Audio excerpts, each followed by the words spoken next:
भगवत भक्ति की महिमा का गायन करते हुए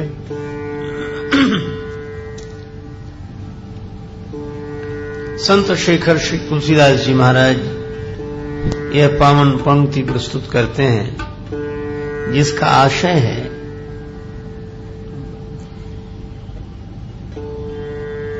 संस्कृति का जो मूल कारण अविद्या है, उसकी निवृत्ति भगवान की भक्ति करने वाले के जीवन में सहज हो जाती है, बिना किसी यत्न और प्रयास के।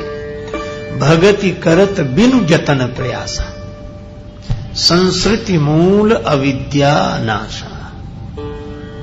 भगवान की भक्ति है ही ऐसी, सब सुख खानी भगति।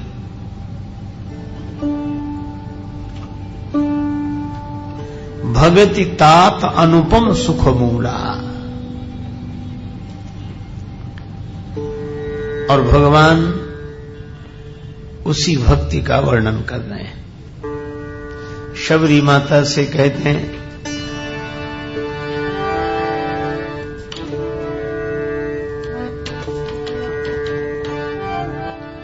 नवधा भगति कहूं तो ही पानी, नवधा भगति कहूं तो ही पानी।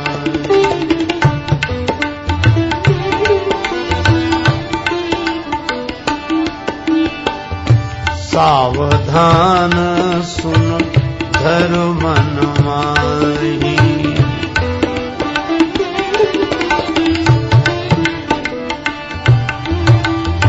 प्रथम भगति संतन कर संगा,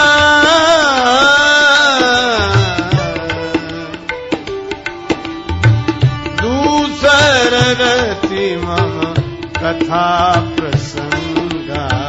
प्रथम भगति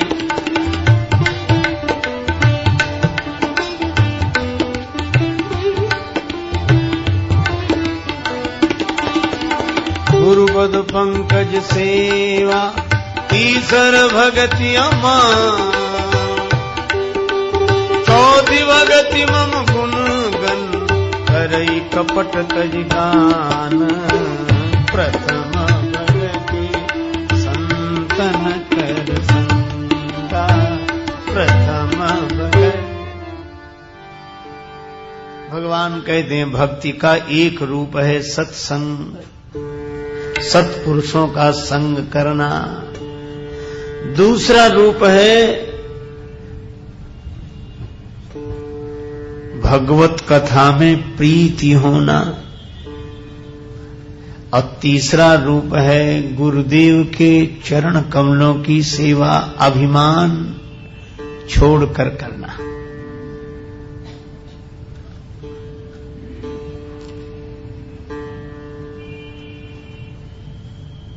सत्संग भी भगवान की भक्ति है।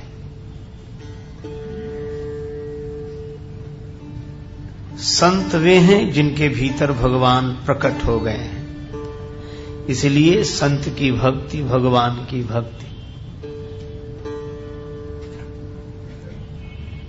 कथा भी भगवान का रूप है।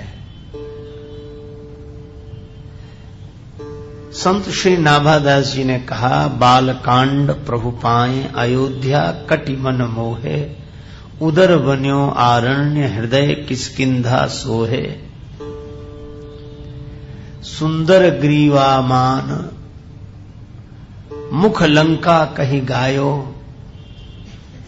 या में रावण आदि निशाचर सर्व समायो। उत्तर मस्तक मान यही विधि तुलसी दास भन, आदि अंत लो जानिए रामायण श्री राम तन। यह रामचरितमानस भगवान श्री राम जी का रूप ही है। रामायण राम जी का रूप है। यह प्रभु का शब्दावतार है, ग्रंथावतार है, लीलावतार है। इसी तरह श्रीमद् भागवत भगवान श्री कृष्ण का बांगमय स्वरूप है। तेनेयम बांगमयी मूर्ति प्रत्यक्षम वर्तते हरेः। यह भगवान का बांगमय स्वरूप है। इसलिए कथा भी भगवान का रूप है। भगवान के अनेक रूप हैं। हर वेश में तू, हर देश में तू, हर वेश में तू, हर देश में तू, तेरे रूप अनेक तू एक ही है। हर वेश में तू, हर देश में तू, हर वेश, हर देश में तू, तेरे रूप अनेक तू एक ही है। हर देश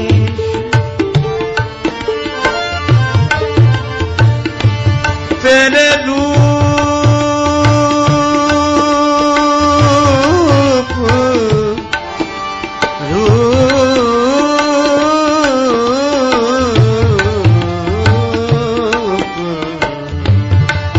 हर वेश में तू, हर देश में तू, तेरे रूप अनेक तू एक ही है।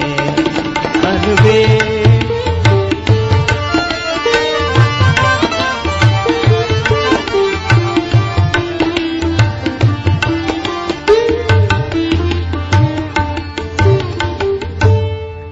देखने वाली आंख चाहिए। भगवान सब रूपों में है।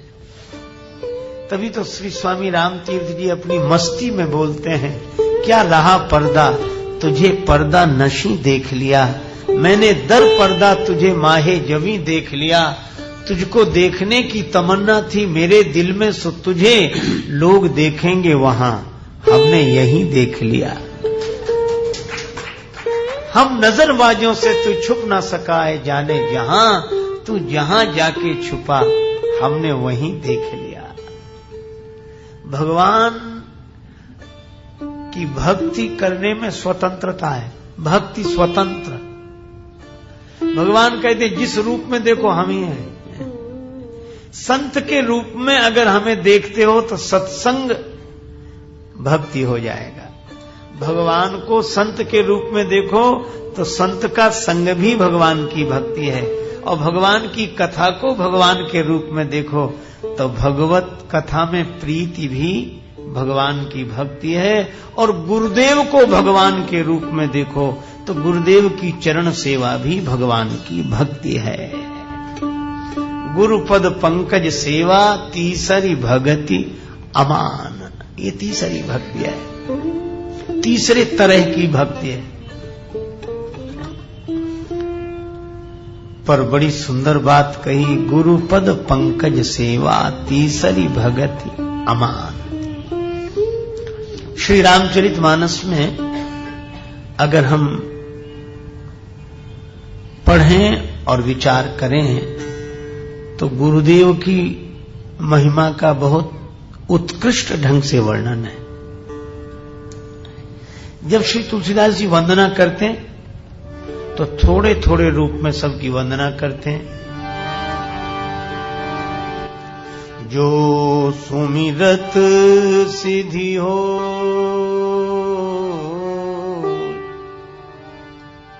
गणनायक करिवर वदन, करहु अनुग्रह सोय, बुद्धि राशि शुभ गुण सदन।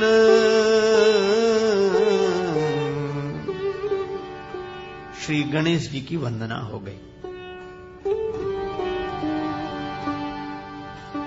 भगवान नारायण की वंदना करते हैं। नील सरोरुह श्याम, तरुण अरुण वारिज नयन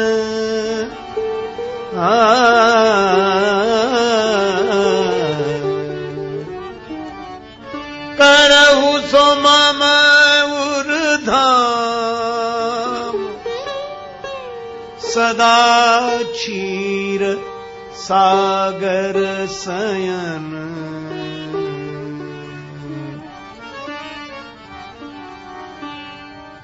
भगवान श्रीमन्नारायण की वंदना हुई, भगवान शिव की वंदना की।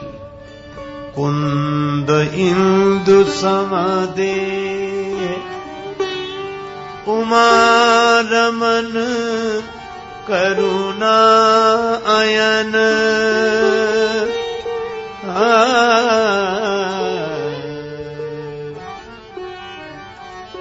जाहि दीन पर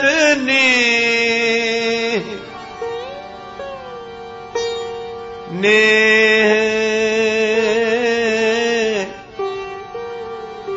कृपा करहु मर्दन मयन।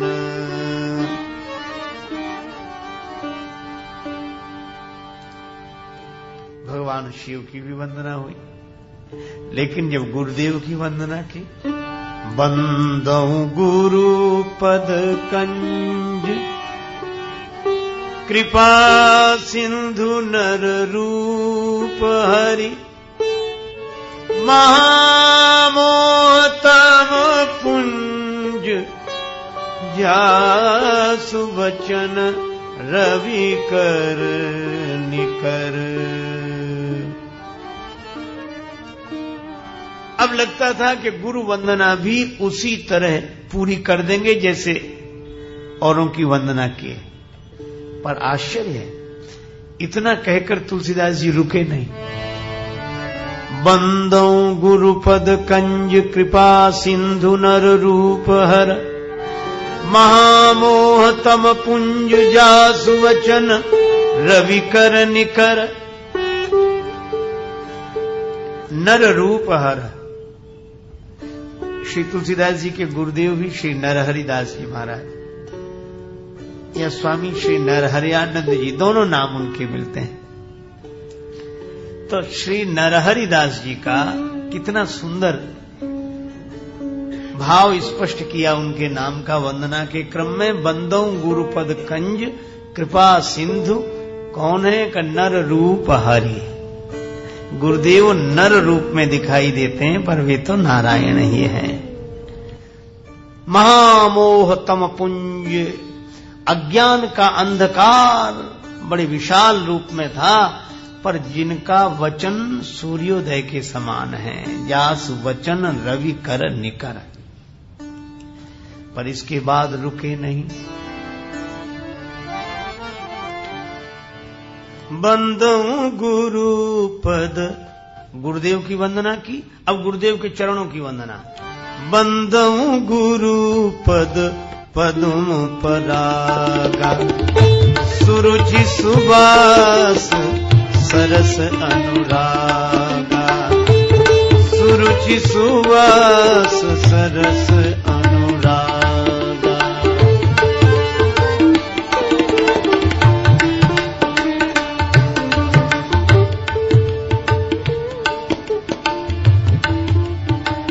मैं गुरुदेव के चरण कमल की वंदना करता हूं। गुरुपद पदुम परागा, गुरुदेव की चरण रज की वंदना है। पद कमलों की वंदना की गई। अब लगता था कि यहां विराम हो जाएगा, पर नहीं। बंदो गुरुपद पदुम के बाद कहते हैं श्री गुरुपद नख मणिगण ज्योति सुमिरत देव्य दृष्टि ही ये होती। सुमिरत देव्य दृष्टि ही ये। दलन मोहतम सो सप्रकाशु बड़े भाग उर आवई जासु।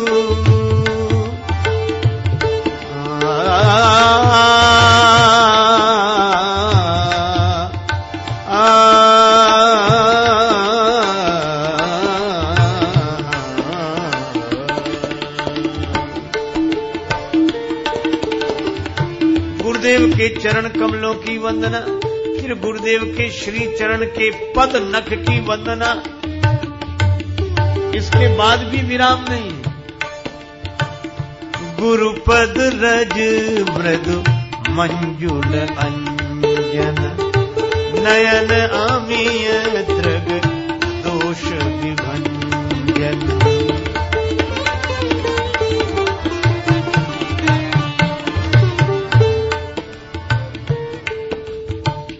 देखो कितने रूपों में वंदना की गई गुरुदेव की। गुरुदेव के सगुण साकार विग्रह की वंदना, फिर गुरुदेव के चरण कमलों की वंदना, फिर श्री गुरुदेव के पद नख ज्योति की वंदना, फिर गुरुदेव के श्री चरणों की रज की वंदना।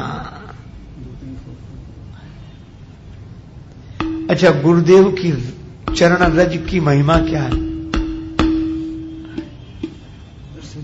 देखो, हम लोगों के साथ समस्या यह है, श्री तुलसीदास जी के नाम से एक बड़ा प्रसिद्ध दोहा है, नियरे होए सूझत नहीं, लानत ऐसी जिंद, जिंद माने जिंदगी, नियरे होए सूझत नहीं, लानत ऐसी जिंद, तुलसी या संसार को भयो मोतिया बिंद। मोतिया बिंद हो गया, पर कौन सी आंखों? बाहर की आंखें ही नहीं। ज्ञान विराग नयन उर्गारी, ज्ञान और वैराग्य ये दो नेत्र हैं, इनमें मोतिया बिंद आ गया।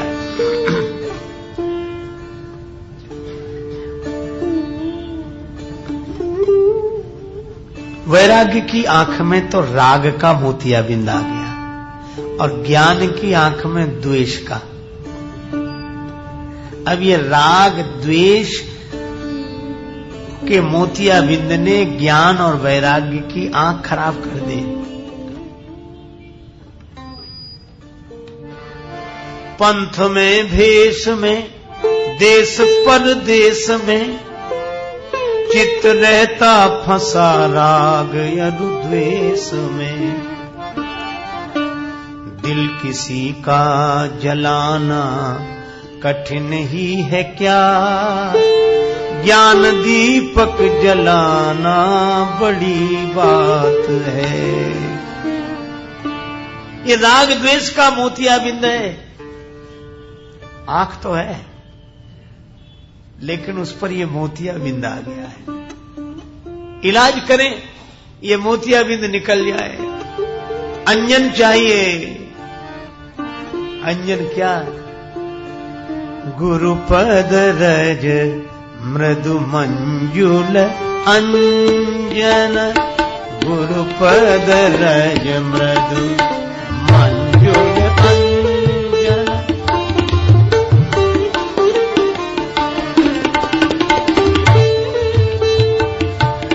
नयन अमीय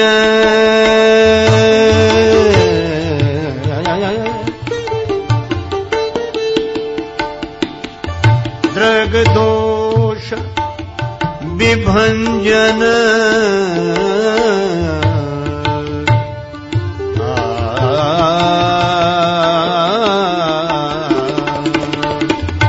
अंजन गुरु पद रज मृदु मंजुल अंजन, मंजुल गुरुदेव की चरण रज अंजन का काम करती है और ज्ञान वैराग्य के नेत्रों में आए हुए राग द्वेष के मोतिया बिंद को मिटा देती है। अच्छा चलो, आंख ठीक हो जाए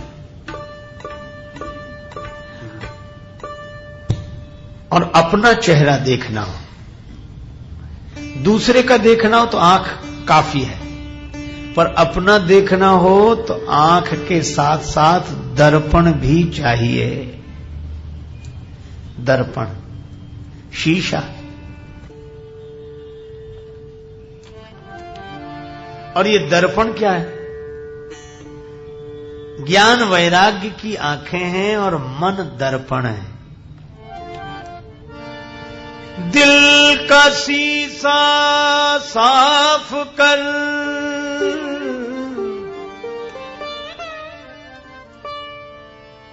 दिल का दर्पण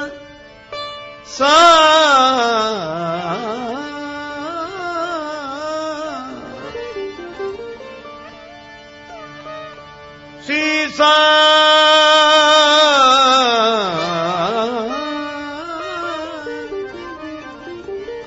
दिल का शीशा साफ कर,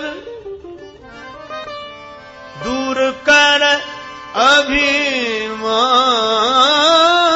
को, अभिमान को। प्रेम भक्ति के बिना,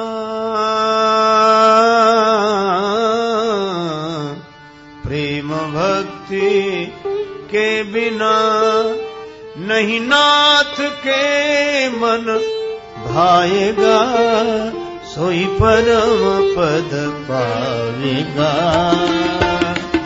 सोई परम पद पावेगा। जो भजे हरि को सदा, जो भजे हरि को सदा,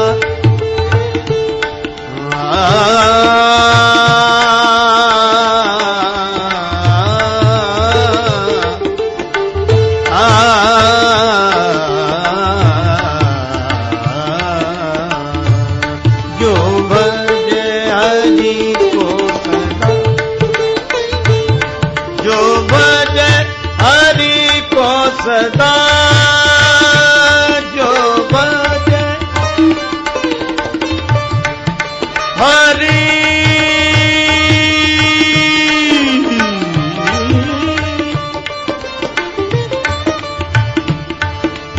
हरि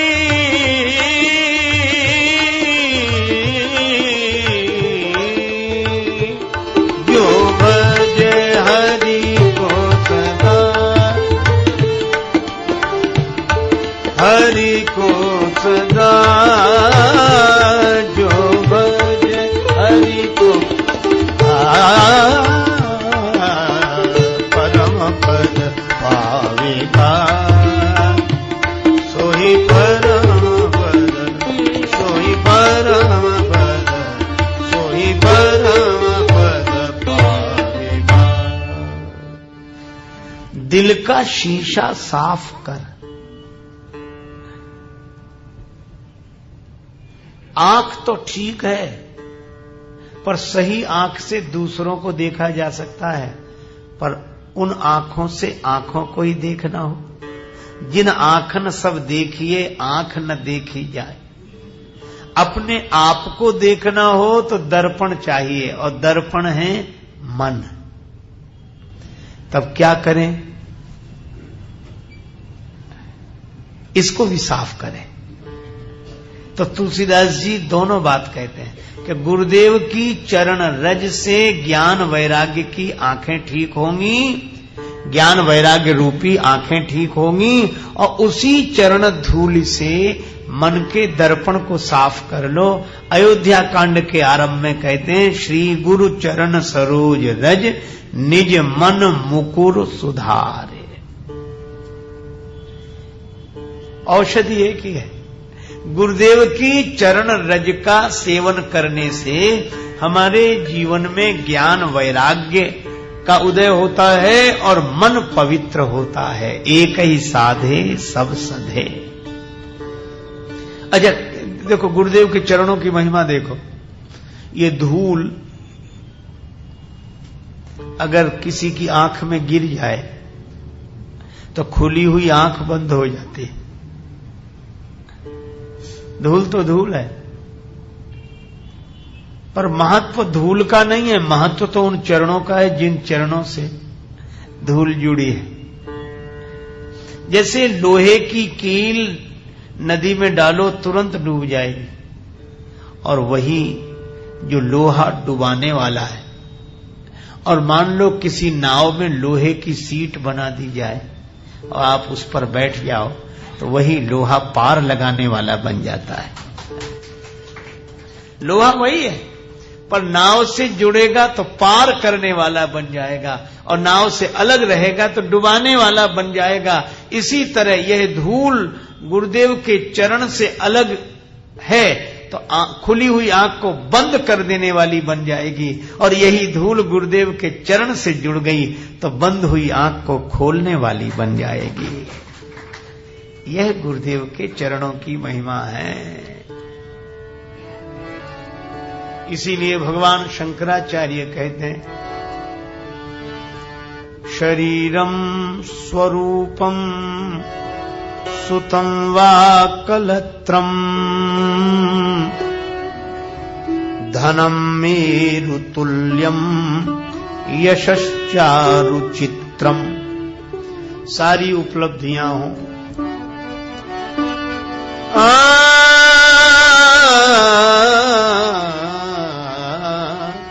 शरीरम स्वरूपम, स्वस्थ शरीर हो, सुंदर रूप हो, परिवार बड़ा अच्छा हो, सुतम वा कलत्रम,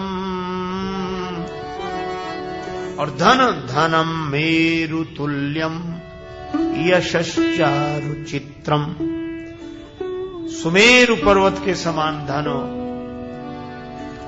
चारों तरफ यश हो, लेकिन गुरोर पद्म रंघेर मनश्चेन लग्नम ततः किम ततः किम ततः किम ततः किम। अगर गुरुदेव भगवान के चरण कमलों में मन नहीं लगा तो ततः किम ततः किम ततः किम ततः किम, तो क्या हुआ, क्या हुआ, सब बेकार है। इसीलिए महिमा गुरुदेव के चरणों की है, जिन चरणों के माध्यम से हम भगवान के चरणों तक पहुंच जाते हैं। अच्छा देखो, इसीलिए गुरुदेव के स्थान को हम लोग क्या बोलते हैं, गुरुद्वार, गुरुदेव का द्वारा, गुरुद्वारा। अच्छा सचमुच गुरुदेव द्वार हैं, यही अंतर है। गुरुदेव द्वार की तरह है और हम लोग दीवार की तरह हैं। द्वार और दीवार में अंतर क्या है? जैसे हम लोग इस भवन में बैठे हैं तो यहां द्वार है और दीवार है। किसी भी भवन में आप देखें द्वार कहां और दीवार कहां। कहा कि जहां दरवाजे में क्या किया अपन ने, कुछ निकाल दिया, कुछ हटा दिया तो द्वार हो गया। तो जहां कुछ नहीं है वहां द्वार है। अच्छा दीवार द्वार कब बन जाता, बोले उसमें कुछ लग जाए तो द्वार ही दीवार है, कुछ हट जाए तो दीवार ही द्वार है, और कुछ लग जाए तो द्वार ही दीवार है। बस यही है हमारे जीवन में, ये अभिमान का, अहंकार का जो कुछ लगा है ना, इसीलिए यह द्वार भी दीवार बन गया है। और गुरुदेव के विलक्षणता क्या है, बोले अहंकार का कुछ हट गया है इसलिए द्वार है। अच्छा द्वार की विशेषता क्या है? सूर्य तो उदय है, सूर्य तो प्रकाश दे रहा है ना, लेकिन दीवार के कारण भीतर नहीं आ पा रहा है। उजाला जब आएगा तब द्वार के कारण ही भीतर आएगा। इसी तरह परमात्मा का प्रकाश हमारे अहंकार की दीवार की वजह से हमारे भीतर नहीं आता, जब आएगा तो गुरुदेव के द्वार के माध्यम से भीतर आएगा।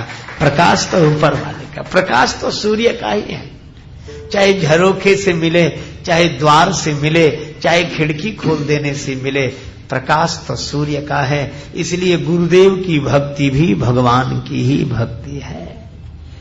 कुछ हट गया तो द्वार।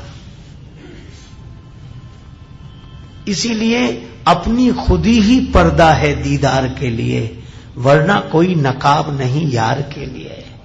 आप ही आप यहां तालिबो मतलूब है कौन, मैं जो आशिक हूं कहा था मुझे मालूम न था, वजह मालूम हुई तुझसे न मिलने की ऐ सनम, मैं ही खुद पर्दा बना था मुझे मालूम न था।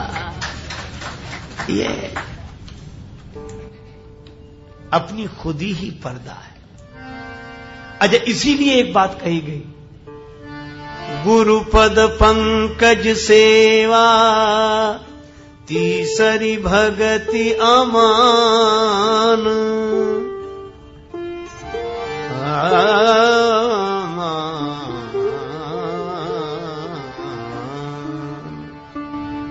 अभिमान रहित होगा। और सचमुच गुरुदेव के श्री चरणों की सेवा जो करेगा उसे अभिमान रहित होना नहीं पड़ेगा, अभिमान रहित हो जाएगा। क्यों?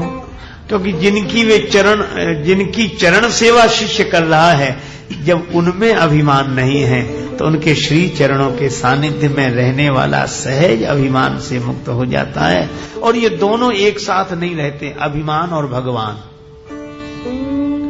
जहां अभिमान है वहां भगवान प्रकट नहीं होते, और जब अभिमान नहीं रहता तो भगवान प्रकट हो जाते हैं। इसे एक उदाहरण से और समझा जा सकता है। मान लो हम किसी शहर की यात्रा सड़क द्वारा कर रहे हों अपने वाहन से, तो सड़क किनारे मील के पत्थर लिखे मिलते हैं कि वो शहर 60 किलोमीटर।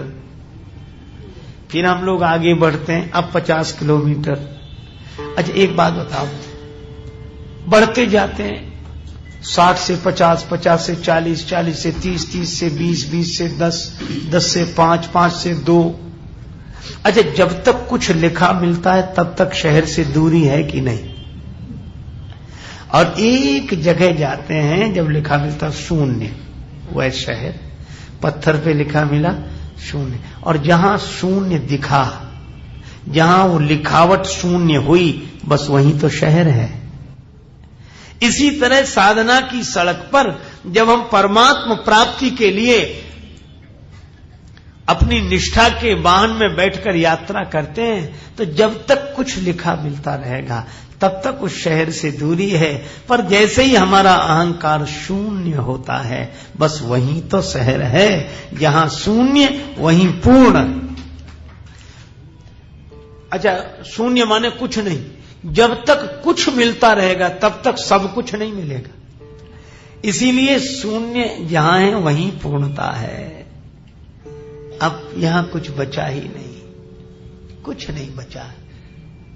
और इसी को कहा गया है, आरजू यही वस्तु ही तू रहे, बाकी न मैं रहूं न मेरी आरजू रहे। तुम्ही में हे मेरे सर्वस्व, हो सके लय मेरा वर्चस्व। तुम्ही में मेरा मैं खो जाए, तुम्हारा ही सब कुछ हो जाए। यही निरभिमानता है। गुरुपद पंकज सेवा तीसरी भगति अमा।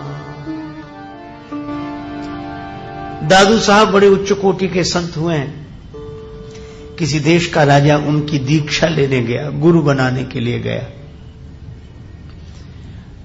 कुटिया दूर थी, रास्ते में मिल गए दादू साहब, पर उनके रहने का ढंग ऐसा था कि राजा साहब ने नाम तो बहुत सुना था पर देखा कभी नहीं था। तो उससे पूछा कि क्यों भाई? दादू साहब से ही पूछने लगी। ये बड़े उच्च कोटि के महात्मा रहते हैं दादू साहब, उनकी कुटिया इधर ही है।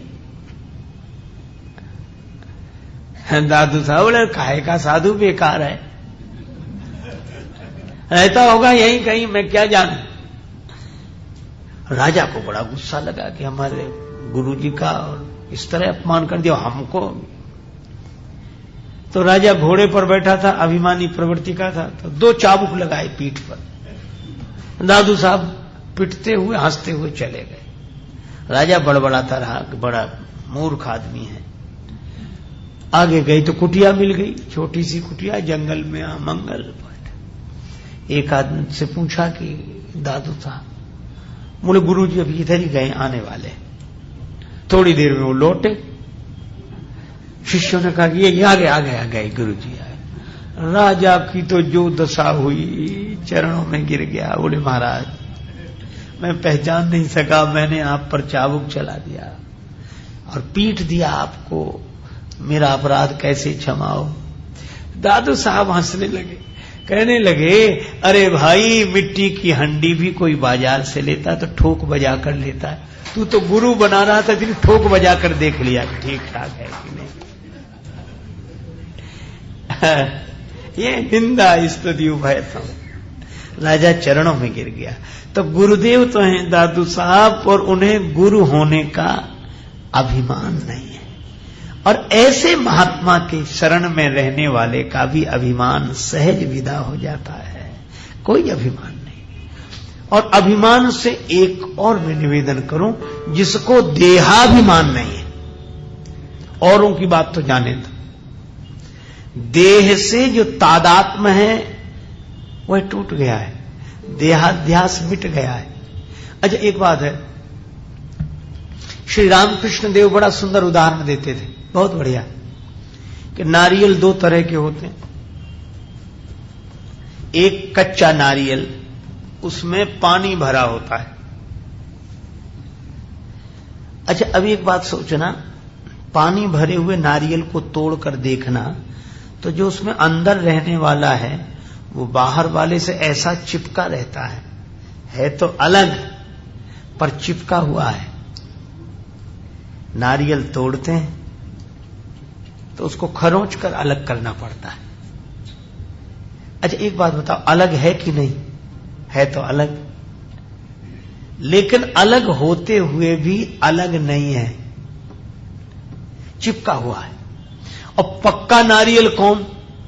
ऐसे बजा कर देखते हैं, जिसके भीतर पानी सूख गया है, वह ऐसा पक गया है कि जब नारियल को बजाते हैं तो भीतर वाला अलग बोलता है कि मैं अलग हूं, मैं अलग हूं, मैं अलग हूं। बस यही है, हम भी जो भीतर हैं तो इस ऊपर वाले से अलग हैं, लेकिन ममता का पानी, मोह का पानी, अज्ञान का पानी, देहाध्यास का पानी ऐसा भरा है कि अलग तो हैं पर चिपके हुए हैं ऊपर वाले से, इसलिए अलग होते हुए भी अलग अनुभव नहीं कर पाते हैं। और महात्मा कौन, गुरुदेव कौन? बोले जो पके हुए नारियल हैं, उनको कभी भी बजा कर देखो, भीतर वाला अलग बोलता है, मैं अलग हूं। और तभी तो भगवान शंकराचार्य कहते हैं मनोबुद्धि अहंकार चित्तानि नाहम, और इसी मंत्र में कहते हैं चिदानंद रूपा शिवोहम शिवोहम, अहम ब्रह्मास्मि, मैं यह नहीं हूं, मैं यह नहीं हूं। एक संत ने कहा देह को मैं मानना सबसे बड़ा यह पाप है, देह को मैं मानना सबसे बड़ा यह पाप है, सब पाप इसके पुत्र हैं, यह पाप का भी बाप है। और यही देहाभिमान, मैं शरीर हूं। मकान में रहने वाला मकान नहीं होता तो शरीर में रहने वाला शरीर कैसे हो जाएगा? पर पक जाए तो भीतर वाला अलग बोलने लगता है। अच्छा फिर पके हुए नारियल से कोई कितने कहे नहीं नहीं तुम दो नहीं एक ही हो, भीतर वाला अलग नहीं, बाहर वाला अलग, एक ही है, एक ही है। पर पका हुआ नारियल, अच्छा नारियल को कोई तोड़ भी दे तो भी भीतर वाला अलग ही निकलेगा कि नहीं?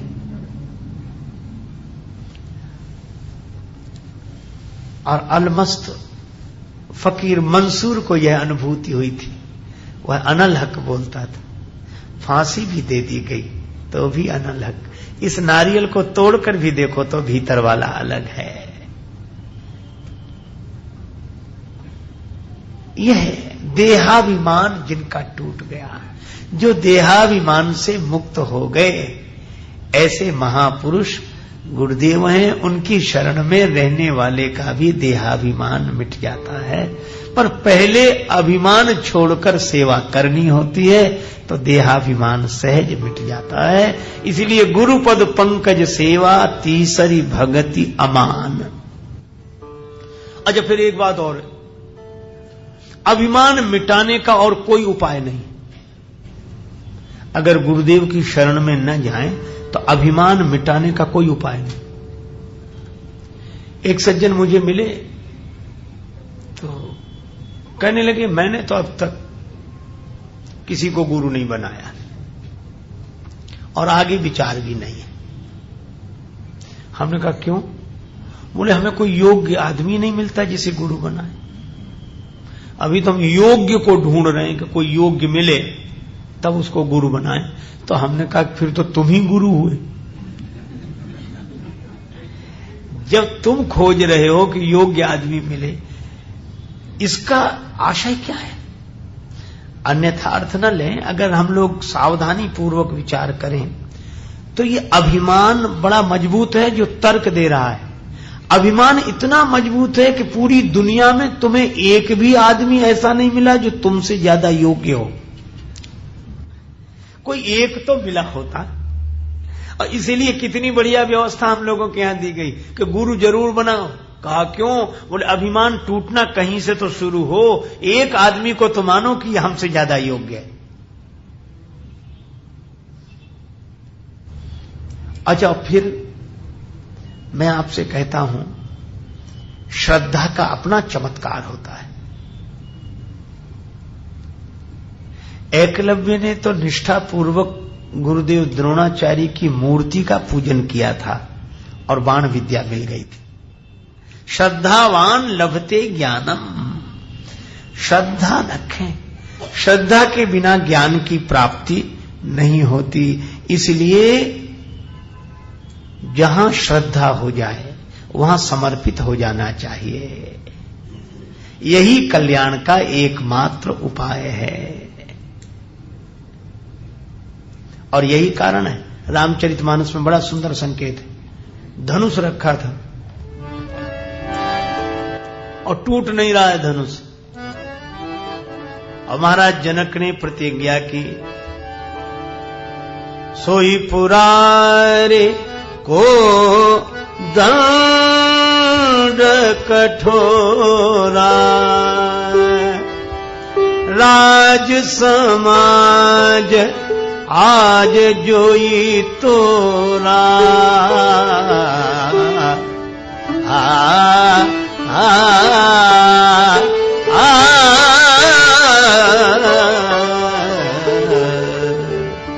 भगवान शंकर का कोदंड, उसका जो खंडन करेगा, श्री सीता जी उसी को जयमाल पहनाएंगी। आप कथा से परिचित हैं। राजा लोग धनुष तोड़ने गए, अपने अपने इष्ट देवों को मनाया। परिकर बांधि उठे अकुलाए, परिकर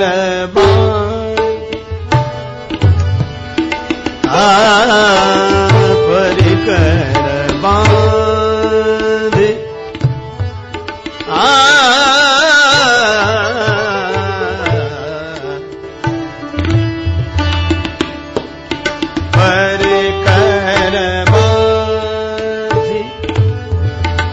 उठे अकुलाए, चले इष्ट देवर सिरुनाए, हरि कर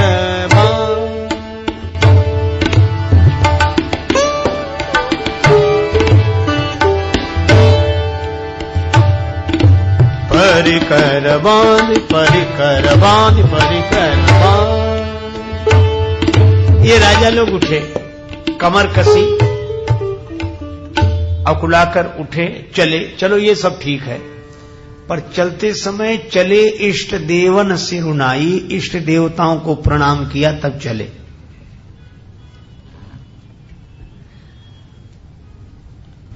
मैं इसकी विस्तृत व्याख्या नहीं कर रहा, पर केवल इतनी सी बात समझ लेने जैसी है कि इतने राजा लोग गए, सभी ने अपने इष्ट देवों को प्रणाम किया, फिर भी धनुष नहीं तोड़ सके।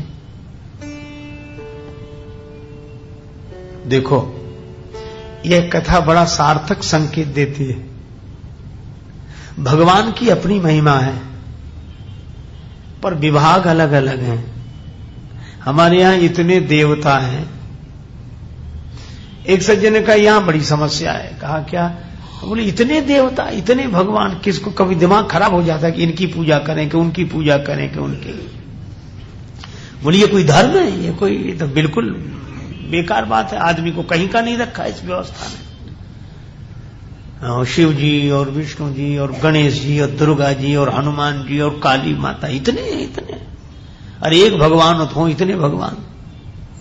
तो हमने उनसे निवेदन किया कि आपने समझा नहीं, जहां बहुत बड़ी व्यवस्था होती है वहां विभाग बांट दिए जाते हैं कि ये काम हो तो उनके पास जाना, ये काम हो तो उनके पास जाना। और हमारे यहां भी विभाग बटे हैं। धन चाहिए, लक्ष्मी माता बोली हमारे पास आओ। हमें तो ज्ञान चाहिए, सरस्वती जी बोली उधर नहीं इधर आओ। जब कैसे बढ़िया विभाग बटे हुए। हम जो कार्य करने जा रहे हैं कोई विघ्न ना आवे, गणेश जी बोले हमारे पास आओ, कोई विघ्न नहीं आएगा। एक ने कहा हम तो बल चाहिए, बजरंगबली बोले हम किस लिए, आप बल का विभाग इधर। बड़ा काम करना है, बिना ईश्वरीय शक्ति के नहीं हो सकता। हम ईश्वर को खोज रहे हैं, आदि शक्ति जगदम्बा मैया बोली खोजने की जरूरत नहीं, मैं उन्हीं की शक्ति हूं, मेरे पास आओ। है ना बटे हुए विभाग। आपकी जरूरत क्या है और कितनी सुविधा कर दी कि आपकी जो जरूरत हो तो भटकने की जरूरत नहीं, पहले से तय है। आपको जो चाहिए उसके पास जाओ। और ऐसी व्यवस्था तो कहीं नहीं है जो यहां है। इसीलिए यह धर्म है। और सब जगह बता दिया कि भाई जहां जो जरूरत हो वहां जाओ। और वे वैसी ही व्यवस्था करते हैं, ऐसी हमारी मान्यता है और तदनुरूप अनुष्ठान है। उसी तरह हम लोग अनुष्ठान करते हैं और लाभ प्राप्त करते हैं।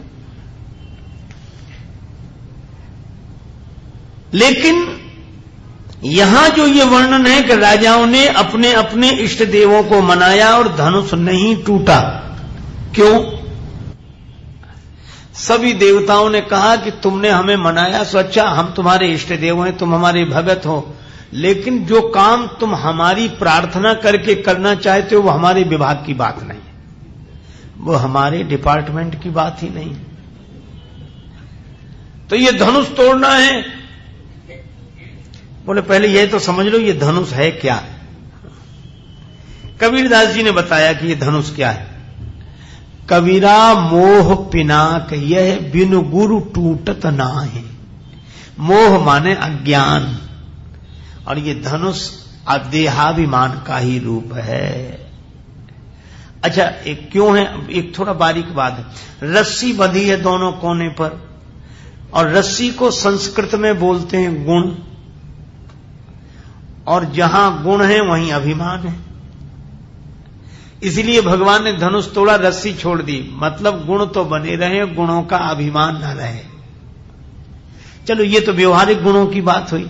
अब जिस अर्थ में मैं देहाभिमान की बात आपसे कह रहा हूं, ये गुण हैं, 3 गुण हैं जो बराबर भीतर रहते हैं, सतोगुण, रजोगुण, तमोगुण, है ना। अब गुणों का अभिमान करना, है ना। सतोगुण के कारण लगता है कि बहुत शांति है, तो लगता है अब मैं शांत हूं। अरे आप शांत नहीं हो। अगर शांत हो तो रजोगुण आने पर अशांत अपने को अनुभव करोगे, तमोगुण आने पर क्लांत अपने को अनुभव करोगे। ये गुणों का अभिमान छोड़ दो। कभी शांति लगे तो सोचो यह सतोगुण के कारण मन में दिखाई पड़ रहा, मुझ में यह नहीं है। कभी अशांति लगे तो रजोगुण के कारण यह मन में दिखाई पड़ रही है, मुझ में नहीं है। आकाश तो आकाश है। कभी बादल साफ हो जाए तो सूरज चमकता हुआ दिखाई पड़ता है, कभी बादल ढक जाते हैं तो सूरज नहीं दिखाई देता, पर आकाश तो ज्यों का त्यों है। वहां तक कौन पहुंचता है? तो आपके स्वरूप तक गुण नहीं पहुंचते। आपने ही इन गुणों से गुणों के कार्य को अपना कार्य समझकर, अपना रूप मानकर इन गुणों से बंध गए हैं। यही गुणाभिमान है और यही शंकर जी का धनुष है। अहंकार शिव बुद्धि अज मनसि चित्त महान। उस समष्टि के अहम के स्वरूप हैं शिव, और अहंकार के कारण ही हम गुणों के अभिमानी हो गए। और ये धनुष जब तक नहीं टूटेगा, ये गुणाभिमान नहीं टूटेगा। देखो, स्थूल शरीर से अध्यास तो आसानी से मिट जाता है, पर ये जो सूक्ष्म शरीर से अध्यास है, देखो स्थूल ऐसा जैसे कुर्ता पहन लिया, अच्छा कुर्ते के नीचे बनियान पहने हुए, ऐसे ही समझ लो कुर्ता स्थूल शरीर है, पर जो बनियान भीतर पहने वो सूक्ष्म शरीर है। वो थोड़ा चिपकी हुई है शरीर से, अंदर का जो वस्त्र और शरीर से चिपका हुआ। तो बाहर वाले को समझ लेते हैं कि ये मैं नहीं हूं, लेकिन भीतर वाला जो चिपका हुआ उसे कहीं समझ लिया कि ये मैं हूं। यही है, तन से तो हम अपने को अलग समझ लेते हैं, पर मन से अपने को अलग नहीं समझ पाते हैं, और मन में ही इन गुणों का खेल चलता है। इसीलिए बड़ी अच्छी बात वाल्मीकि जी ने कही थी कि राम जी आपका स्वरूप क्या है, का कैसा, का जग पेखन, ये संसार तमाशा है और तुम देखने हारे, तुम देखने वाले हो। खेल कौन कर रहा है, का विधि हरि शंभु नचावन वारे, ब्रह्मा विष्णु महेश। अर्थात ये बाहर कोई खेल नहीं चल रहा, ये मन के भीतर जो खेल चल रहा है जग पेखन। और खेल करने वाले कौन है, बोले ये तीन गुण, सतोगुण रजोगुण तमोगुण, इनके द्वारा होने वाला नाटक हमेशा चलता रहता है। और राम तुम कौन हो, का तुम देखने हारे, बस यही जान